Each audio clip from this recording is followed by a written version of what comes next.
क्या पहली बार संबंध बनाने पर खून निकलना जरूरी होता है? क्या सच में लड़कियों के शरीर में कोई ऐसी सील होती है जो सिर्फ सुहागरात के दिन ही टूटती है? और सबसे बड़ा सवाल, अगर कोई लड़की बचपन से खेलकूद में एक्टिव रही है, साइकिल चलाती है, डांस करती है या एक्सरसाइज करती है, तो क्या इसका मतलब है कि उसकी सील पहले ही टूट चुकी होगी? अगर आपके मन में भी ऐसे सवाल हैं, तो आप बिल्कुल अकेले नहीं हैं। ये सवाल इतने आम हैं कि लगभग हर दूसरे व्यक्ति के दिमाग में कभी ना कभी जरूर आते हैं। लेकिन दिक्कत यह है कि इन सवालों के जवाब अक्सर हमें सही तरीके से नहीं मिलते। समाज, दोस्तों या इंटरनेट पर फैली आधी अधूरी जानकारी हमारे दिमाग में और ज्यादा कंफ्यूजन पैदा कर देती है। आज इस वीडियो में मैं आपको इन सभी सवालों के जवाब बहुत साफ, सरल और सच्ची भाषा में देने वाली हूँ, बिना किसी डर के, बिना किसी झिझक के।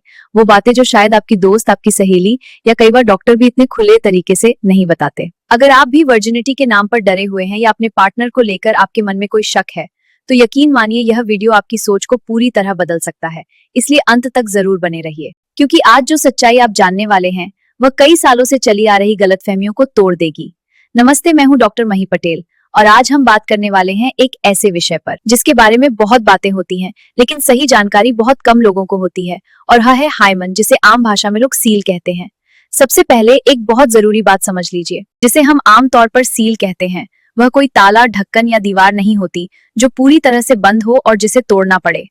मेडिकल भाषा में इसे हाइमन कहा जाता है। यह योनि के मुहाने पर मौजूद एक बहुत पतली और लचीली झिल्ली होती है। अब यहाँ पर एक बहुत ही सामान्य सवाल आता है, अगर ये झिल्ली वहाँ मौजूद है तो फिर पीरियड्स का खून बाहर कैसे आता है? यही वह जगह है जहाँ सबसे बड़ी गलतफहमी पैदा होती है। हाइमन कभी भी पूरी तरह से बंद नहीं होता। इसमें छोटे छोटे छिद्र, ओपनिंग्स होते हैं जिनसे शरीर के जरूरी तरल पदार्थ बाहर निकल सकते हैं। यानी साफ शब्दों में समझे तो हाइमन कोई सील नहीं है जो सब कुछ बंद करके रखती हो। यह एक नेचुरल स्ट्रक्चर है जो हर लड़की में अलग अलग रूप में मौजूद होता है। अब बात करते हैं उस सबसे बड़े मिथक की, पहली बार संबंध बनाने पर खून निकलना। सच ये है कि हर लड़की के साथ ऐसा नहीं होता, बल्कि मेडिकल साइंस के अनुसार 50% से भी ज्यादा मामलों में पहली बार संबंध बनाने पर खून नहीं निकलता। जी हाँ, यह पूरी तरह सच है।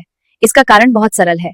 हर लड़की का हाइमन अलग होता है। कुछ का बहुत पतला और लचीला होता है जो आसानी से खिंच जाता है और उसमें कोई खास चोट या कट नहीं आता। ऐसे में खून निकलने की संभावना बहुत कम होती है। कई बार ऐसा भी होता है कि हाइमन बचपन या किशोरावस्था में ही बदल चुका होता है, जैसे साइकिल चलाने से, खेलकूद से, जिम्नास्टिक, डांस, योग या किसी हल्की फुल्की चोट से। इन सभी सामान्य गतिविधियों के दौरान यह झिल्ली धीरे धीरे स्ट्रेच हो सकती है या उसमें छोटे बदलाव आ सकते हैं। इसलिए अगर कोई यह सोचता है कि अगर खून नहीं निकला तो लड़की वर्जिन नहीं है, तो यह एक बहुत बड़ी गलतफहमी है और साथ ही एक गंभीर सामाजिक और मानसिक समस्या भी। अब एक और महत्वपूर्ण सवाल, क्या हाइमन को देखकर यह पता लगाया जा सकता है कि किसी लड़की ने पहले संबंध बनाए हैं या नहीं? इसका सीधा और स्पष्ट जवाब है, कुल नहीं। मेडिकल साइंस में ऐसा कोई तरीका नहीं है जिससे सिर्फ हाइमन को देखकर किसी की वर्जिनिटी का पता लगाया जा सके। कुछ मामलों में हल्की चुभन, हल्का दर्द या हल्का गुलाबी डिस्चार्ज हो सकता है। कई लड़कियों को तो यह भी महसूस नहीं होता कि उनके शरीर में कब और क्या बदलाव हुआ है, लेकिन यह हर लड़की में अलग अलग होता है। यहाँ एक बात बहुत जरूरी है, हाइमन का होना या ना होना किसी की वर्जिनिटी का प्रमाण नहीं है। यहाँ तक कि कुछ लड़कियां ऐसी भी होती हैं जिनका हाइमन जन्म से ही नहीं होता, तो क्या इसका मतलब यह हुआ कि वे गलत हैं या उनका चरित्र संदिग्ध है? बिल्कुल नहीं। दरअसल समाज ने सील शब्द को इतना बढ़ा चढ़ाकर पेश किया है कि सिंकुल कि यह एक डर और शक का कारण बन गया है, जबकि सच्चाई यह है कि यह शरीर का एक सामान्य हिस्सा है, ठीक वैसे ही जैसे आंखों की पलकें या कान का पर्दा। अब एक और आम गलतफहमी की बात करते हैं। बहुत से पुरुष यह मानते हैं कि पहली बार संबंध बनाते समय जो टाइटनेस महसूस होती है वह हाइमन की वजह से होती है, लेकिन सच्चाई यह है कि ऐसा नहीं है। असल में जब कोई लड़की डरी हुई होती है, असहज महसूस करती है या मानसिक रूप से तैयार नहीं होती, तो उसके शरीर की मांसपेशियां अपने आप सिकुड़ जाती हैं। इसी वजह से टाइटनेस महसूस होती है और प्रवेश मुश्किल लग सकता है। अगर लड़की रिलैक्स हो, सुरक्षित महसूस करे और दोनों के बीच भरोसा और समझ हो, तो यह अनुभव बहुत सहज हो सकता है। ऐसे में न तो ज्यादा दर्द होता है और न ही ज्यादा ब्लीडिंग होती है। इसलिए यहाँ सबसे जरूरी चीज है कम्युनिकेशन और कंफर्ट। जब आप अपने पार्टनर के साथ खुलकर बात करते हैं, उसकी भावनाओं को समझते हैं और उसे सुरक्षित महसूस कराते हैं, तो रिश्ता भी बेहतर होता है और अनुभव भी। तो अब इस पूरी चर्चा का निष्कर्ष बहुत साफ है, सील तोड़ना कोई उपलब्धि नहीं है, खून निकलना किसी के चरित्र का सबूत नहीं है, और हाइमन किसी की वर्जिनिटी का सर्टिफिकेट नहीं है। यह सिर्फ एक प्राकृतिक झिल्ली है जो समय के साथ बदल सकती है, खिंच सकती है या कभी कभी बिना किसी खास कारण के भी अलग हो सकती है। अगर आप एक स्वस्थ, सम्मानजनक और खुशहाल रिश्ता चाहते हैं, तो इन पुराने और गलत मिथ को तोड़ना बहुत जरूरी है।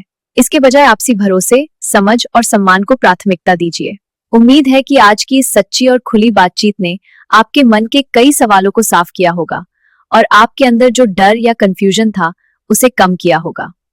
अगर आपको यह मेरी जानकारी सही और उपयोगी लगी हो तो इसे उन लोगों के साथ जरूर शेयर कीजिए जो आज भी इन पुरानी और गलत धारणाओं में फंसे हुए हैं।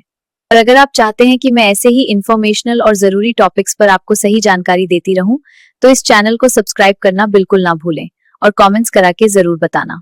अगले वीडियो में हम बात करेंगे पहली बार संबंध बनाते समय दर्द से कैसे बचा जाए और किन बातों का ध्यान रखना जरूरी है। धन्यवाद।